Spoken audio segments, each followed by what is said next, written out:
Ketika para penduduk sedang berenang di danau dengan penuh sukacita, tiba-tiba seekor monster aneh muncul dan menelan salah satu warga, yang membuat mereka semua merasa sangat panik. Sebelumnya, mereka mendatangkan seorang ahli penangkap siluman, karena akhir-akhir ini banyak warga mereka yang hilang secara misterius di danau tersebut. Dan si penangkap siluman tersebut menjatuhkan sebuah bom ke dalam danau yang berhasil membunuh seekor ikan pari besar, yang ia anggap sebagai siluman yang selama ini memangsa warga. Para warga pun merasa sangat bahagia dan membayar mahal si penangkap siluman itu.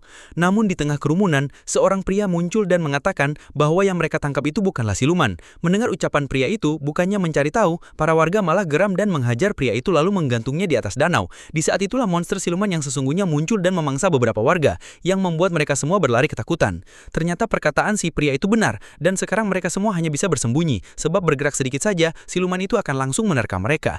Namun seorang anak yang tertinggal di tepian danau merasa sangat ketakutan. Ibunya memberi isyarat untuk tidak bergerak, namun karena rasa takutnya, anak itu berdiri dan berlari menuju ibunya. Mendengar gerakan si anak, siluman itu langsung merespon dan mengeluarkan lidahnya yang panjang untuk menangkap anak itu. Sang ibu yang melihat anaknya dalam bahaya, berusaha menariknya. Beberapa warga pun ikut membantu dan memotong rambut anak itu dengan pisau. Namun siluman itu tak berhenti dan menarik kembali anak itu. Seorang warga akhirnya berhasil memotong lidahnya. Namun anak kecil tadi hampir terjatuh ke danau. Sang ibu berusaha menariknya. Namun siluman yang ganas berhasil memangsanya. Sang ibu yang marah pun tanpa perhitungan langsung terjun ke danau untuk membunuh siluman yang memangsa anaknya. Dan saat ia menantang siluman itu tiba-tiba sudah berada di belakangnya dengan tatapan marah, dan akhirnya tanpa ampun menerkam ibu yang malang itu.